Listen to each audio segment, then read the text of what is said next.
The reason we are gathered here tonight is to really experience at first hand one of the country's most talented geniuses, really, Graydon Parrish. And I've got to credit my colleague Peter Sutton for introducing Graydon Parrish to me a number of years ago. Really, the first undertaking of mine here was an exhibition of the American Nude. I don't know if you saw that exhibition. I, of course, was delighted to do this. And I found the incredible AIDS painting that Graydon had done when he was an undergraduate at Amherst College. And I borrowed this painting from Amherst, and everyone who saw it was really in awe of the majesty of the sentiments expressed in that painting.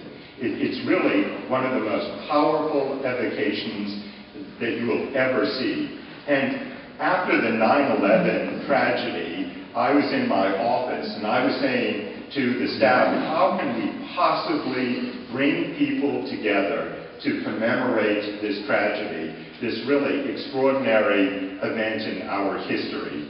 And I thought back to the AIDS painting, and I thought, well, you know, Graydon would be the perfect person to create a monumental commission. And this commission has grown in its following every year since it's been here.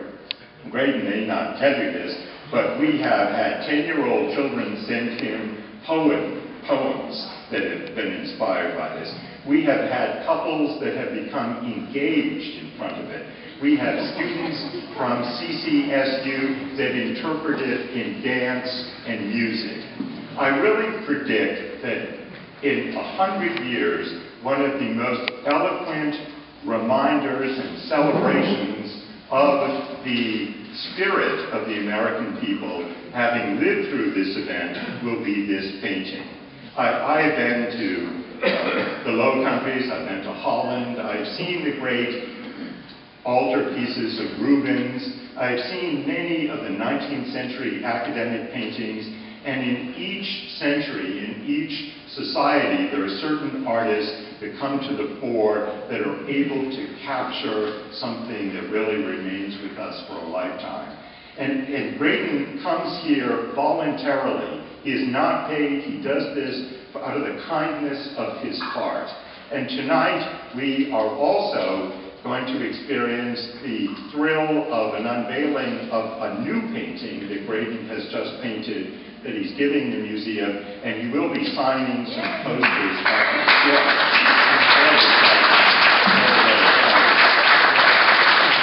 So please join me in a warm welcome for Graydon Parrish.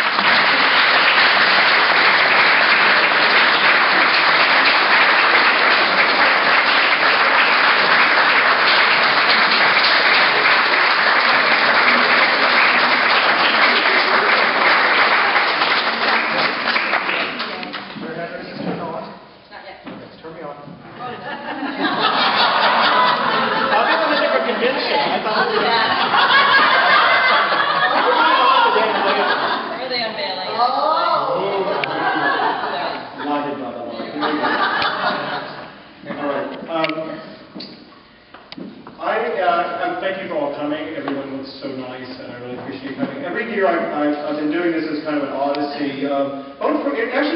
It's for you, but it's also for me, because I learn a lot about the world every time I rethink this event that happened. 9/11 was a very tragic event.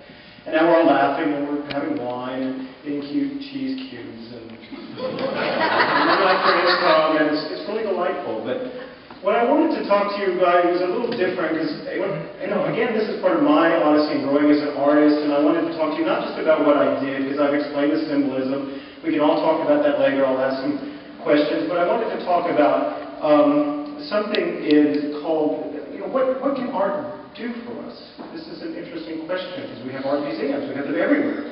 We have art in our homes. We look at even the internet. We're searching for art. A lot of people talk about art, and art's very important. We know that Picasso went for $100 million, and de Kooning $300 million, and Leonardo da Vinci they just discovered with a thumbprint. So we know that art is very important. That kind of money says something important. Let's just forget about the money. And so I had to talk about a new thing. That's why I have nice, colorful cards, because I'm artistic. I wanted to talk to you about something really important, is art as consolation. Because I think we're all here to look for some kind of meaning to our lives, which are precious. And as an artist, I think that that's my job to remind everybody that life is precious.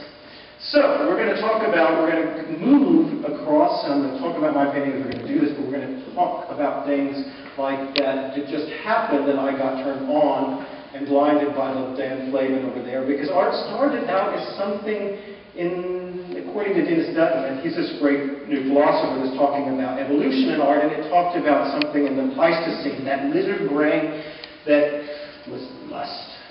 It just was the most base thing. There's something about us in genes. It's not just a spirit, it's that attraction. I think art starts as attraction.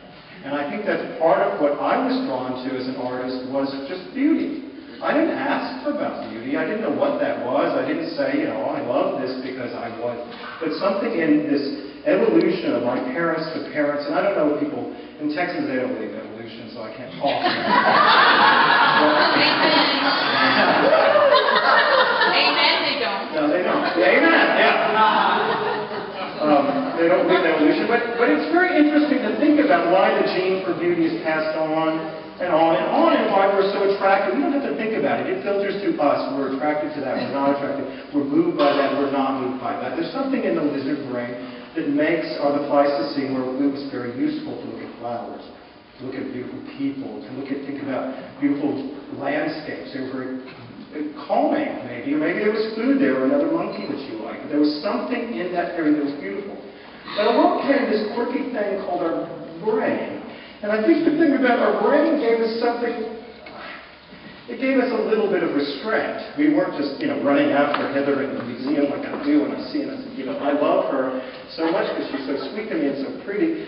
But we talk about that restraint, which lets me dress up and look nice in front of you, which is important. People thought about restraint is a word that gives us humanity. I think that that's really important. I think lust and beauty married with intelligence gives us something called grace.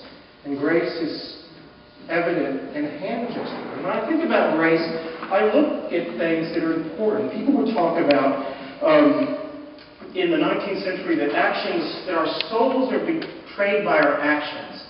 And when I was painting this painting, I was thinking about how could we portray the souls of the people that I was interested in. Because these are archetypes. I mean, we have a little girl, we have older people, we have different races, we have a whole cycle, if you will, from young to middle-aged. Oh, but how could I talk about the soul? They had writers who look at the Laocoon. Everybody knows that that's the priest who was tortured by the gods, or the Ugolino where he was going to eat his sons and he had him chewing in his hands. And somehow the way a hand gesture was, the sort of rigor mortis that's involved here, is something that betrays the soul of the individual. And I think that that's a really important thing. And I think grace, a general gesture, the way we hold our hands out to somebody, is a part of intelligence. I think that makes it important. And if we really think about it, it was interesting that what happened in certain parts, we didn't really know what that was because we felt that lust and that intelligence were two different people. Even Descartes was he was thinking, well, maybe the soul is what causes the spirit. It's sort of hidden in a place. There's a little homunculus, a little Graydon Parrish that's a soul. Like that. Mine does that occasionally. Usually it's telling me to do something bad, but this time it's telling me to do something good because I'm here.